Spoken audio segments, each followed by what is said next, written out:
Ricky Gervais, Steve Merchant, and with us, Karl Pilkington. Cunt. This is the worst chair I've ever sat on, and I've sat on some fucking chairs in my life. Yeah. Right, are we started? One. Are we ready? Are we recorded? Yeah. Ready? Yeah. Right. Hello and welcome to a brand new series. Oh, What? that's ridiculous. I was getting all fired up. Excited and motivated. What are you talking about? One. Just seems a bit loud, that. Well, you should have sorted that out. Look at that. Look at this, Carl. This is a shambles, mate. This is a... People have paid good money for this. Carl, are we ready now? Yeah, I think so. Well, come back here then. We're doing a podcast, you dopey bald twat. What are you doing? Right, go on. We'll just have Those to go look- with it. What are you up to? Fucking Davros. Hello? Yeah. I'll just sit like that. Right, okay, ready? So it was your problem. Oh, Jesus. Just this carpet. Right, ready? Yeah. Hello, welcome to a brand new series of the Ricky Gervais Show with me, Ricky Gervais. Hello. Well, no. Sorry. I was so excited to say hello. Okay, right, okay. Hello and welcome to a brand new series of the Ricky Gervais Show with me, Ricky Gervais, Stephen Merchant, Hello. and the little round-headed shaven chimp that is Karl Pilkington. Alright. The boys are back in town. What concerns me, is this the tail end of the last series of podcasts, or is this a brand new comeback? What I mean is this Take That, when Robbie Williams had left, they sort of limped on with a couple more songs and then called it an end? Or is this the triumphant return of Take That? This is, I think we're like a great rock group who's just been away for a couple of years doing their fifth album. Right. Is it the fifth? The Well, doesn't mediocre it? fifth album. Yeah. We've done 1, 2, 3 series. We did the specials, which is like a 4th series. Yeah, this is like the 5th series. Here it is, the 5th series of podcasts. Although we can't call it podcasts because they're audiobooks because we're charging for them. We're not even going to give them away free first, then charge for them because in the past we've given them away free. Oh, and then we put them on iTunes, a back catalogue. You can buy them if you missed out on the last year when they were free for a year. Now you can pay £1. People are complaining. Last time we gave it away for free, like a year later we sort of put it up there. People can buy it. They're going, oh, this was once free. Well, yeah, it was once free. So we did our bit. We gave it to you for free, and now we're charging for people to get. You should have bought it for free. We can't do any more. If everyone did that, it would just be a better world, wouldn't it? Give it away for free, maybe, and then charge for it if you're too late. So we're not even going to give this one away for free, because they annoyed us, didn't they, Carl? Yeah, a little bit. We actually did a bit of planning for this as well. We thought we're going straight to a paid audiobook. Let's plan it. Let's not just come in here and shambles. We've booked a studio. We're in a nice little studio in West London. Our own little... It's all to ourselves, isn't it? Yeah, We're just... Look at the chairs. Look at the chairs. Yeah, Steve didn't get a good chair, but... Yeah, I got a rubbish chair. Look how big I am. I have a giant sat on like a kiddie's chair. And you've got... Look at you, you're almost half asleep. As usual. Carl, I don't know why you need a good chair. What do you mean? Why do you need a good comfy chair? Look how you're sat. This is You could be perched on a stool, you could be perched on a box. Why don't we swap chairs? Well, why do you want to, what's wrong with you? Because look at it! Is this how you normally behave? You always get your own way at home? Is this how it is? Yes, in my house I do normally sit in a chair that I find comfy. Will you be happy if I swap chairs? Yes, I had to get him a special chair. I bought some chairs for the office. I bought them. He went, oh, don't like this one. So I went and got him another one. It was actually cheaper than the one he had. He said, yeah, I like that more. Well, there you are. That's a lovely happy ending. You ended up saying... I didn't give him a happy ending. I did not give him a happy ending. He just sat there and we worked. There was no happy ending. If you get this, will you be happy? I think I would be happy. What do you mean, think? It's like Goldilocks. Are you going to be happy with this or not? Well, why don't you let me try it on for size and see how we get on? This is... I feel guilty charging for this. Well, Let's just try How's it. that, sir? Is that okay? That's a nice chair, actually. well, you're going to move the chair, so you're going to sit... Hold on, it's the whole dynamic. No, I'm going to move the chair, don't Yeah, worry. you got to you can't, it's got to be me and Steve one side and the little round twonk the other. There you go. Right, okay, we're going to start any minute now. We had a little cup of coffee. There's some Kit Kat in the fridge, isn't there?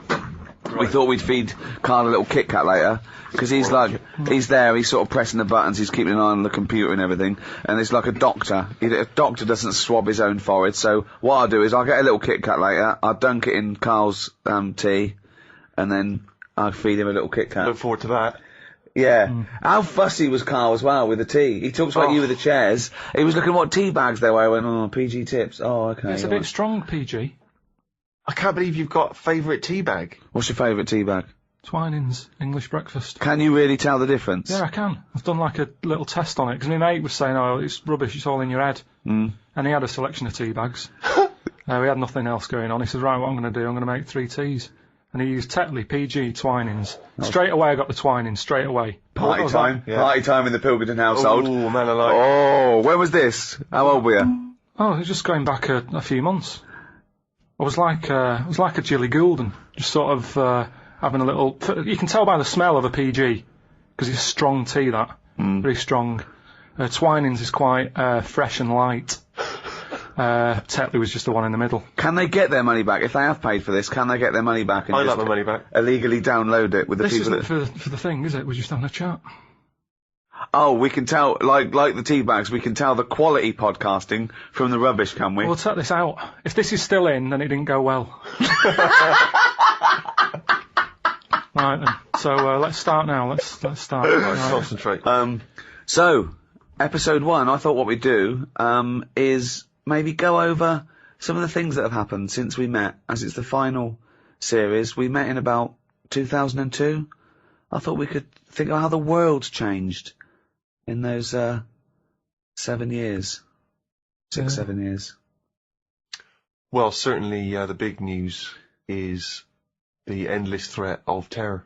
Terror, the war on terror, that had kicked in when we met Carl all those years ago. When I walked into that room, we were given this little, what I at first I thought was a little slack-jawed gimp, sort of techno kid. It turned out that he wasn't very technical either. Didn't even have that. No, didn't even have that, just a gimp. And he opened his mouth and we thought, we've struck gold here. This is like a vein of pure idiocy. So that was going on. Podcasting hadn't been invented. That's new, isn't it? You were very much a pioneer, if you don't mind me saying, Rick. Thanks, mate. The iPod. We've talked about the iPod. Carl not impressed. I think it's just an amazing piece of No, design. it is. It's good. Yeah. I've always said it's good. Now I've got one. I was listening to it on the way here. Yeah. But all I'm saying is, How many songs have you got on it? Because you said there's only about 3 songs you'd want to hear. well, what I've probably got about 400 on it now. That's right. But there's no sort of filler. I don't just go putting full albums on it. No. I handpick. Yeah. But what's odd is I find that I'm sort of buying stuff that I wouldn't normally buy if it was only on record, which is good but bad because I've got a lot of clutter now. You know what I mean? Well, you said you haven't. You said you haven't got a I filler. thought you were cherry picking. No, but what I'm saying is, like on. yesterday I bought some Dr. Hook. When was the last time anyone thought, I'll tell you what I haven't heard for a while, Dr. Hook? Well, I heard it and I thought, oh, I used to like that one. My mum used to have that one when she was doing the Sunday dinner. I thought, I like What that. one? What did she used to have on? Dr. Hook. What, every Sunday? Well, it's just, that's the memory I've cooking- got of it. I'm cooking the turkey, put the Dr. Hook on. It just always on.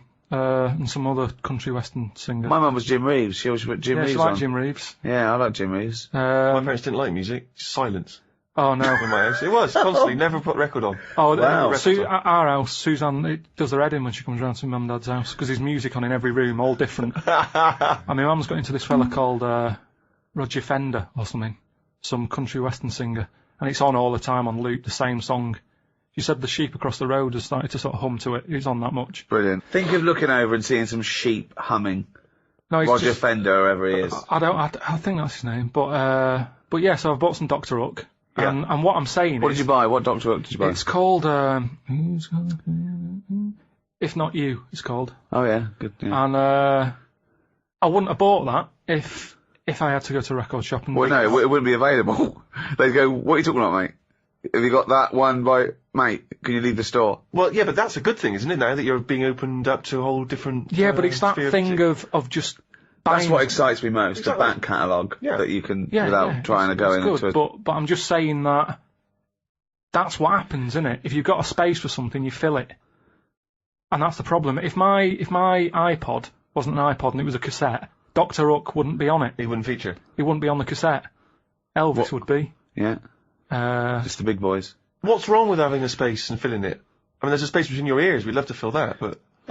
Just because is normally stuff you don't need if you've got too much space and you're filling it. It's like Ricky's house. You've got stuff in there now that you wouldn't have had in a smaller flat. You've got dead owls and stuff like that. Right. Dead owls? Why are you buying dead owls? No, it's an antique thing. It's an antique stuffed owl, and I was assured it died of natural causes of old age. And then it looked in good nick. It didn't look upset. But dead owls suggest that they just fly into the room and I just leave them there. No. Like they crack their head. But You're just sat in your dressing gown constantly drinking gin. Jade, another dead owl. Feed it to the cat. Feed it to the puma. But that's what I'm saying. I haven't got room for a live owl. Never mind a dead one. So that's the difference, and that's the same with an iPod, isn't it? With an iPod, because you've got so many gig, you go, what will I have? Well, yeah, but Ricky's not sat at home looking at an empty space in his flat thinking, I need to fill that with something. I think he would be. What would be there? If that dead owl wasn't there, what would you put there? But you've picked on one thing. You've picked on one. Well, that's all you can do. I'm just picking on an example. What else do you want me to pick? I'm just saying I have not got room for a dead owl. So I'd never look at one in a shop. I'd go, I'm not going to buy that because I haven't got the space for it. But why are you obsessed with, like, someone trying to pressure you into getting this dead owl? I mean, it seems a weird thing to shout. I have not got space for a dead owl. No, but if I had an urge to see a dead owl. Right. Natural History Museum. Loads of them. Right. I've never seen one and gone, oh, I wish I didn't have to go to the museum. I want one in my house. That to me is like, right, Suzanne, have we got everything? Have we got a dishwasher? Yeah. Washer dryer? Yeah. Ironing board? Yeah. Right. There's a bit of space there. Is there anything you want? Then, if it's like, dead owl? Alright, we've got the room for it. But the way we're living now, we've definitely not got room for a dead owl. That's all I was saying. And to me, a dead owl... I'd like this to be part of estate agent's patter. There's a lovely space there for you can fit in about 7 dead owls. They don't do it by square footage anymore. It's 6,000 dead owls. You idiot.